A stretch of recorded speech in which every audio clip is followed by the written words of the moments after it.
Internetu galima ne tik bendrauti, pramogauti ir apsipirkti, bet ir naudotis teismų paslaugomis. Pradėti teismo procesą arba teikti atsiliepimus jau vykstančioje byloje. Portale e-teismas.lt teismo procesas greitesnis, pigesnis ir patogesnis. Nebereikia minti teismų slenksčių ar gaišti laiko pašte. Visą parą prieinamomis paslaugomis naudotis itin paprasta.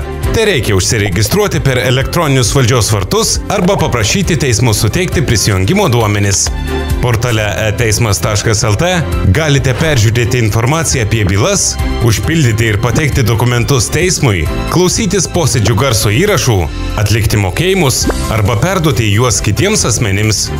Elektroninės bylos eigą galite sekti naudodamėsi išmaniaisiais įrenginiais.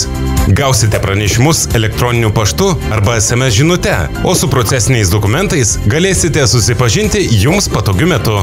Į teismą elektroniniu būdu kasmet kreipiasi vis daugiau teismo proceso dalyvių.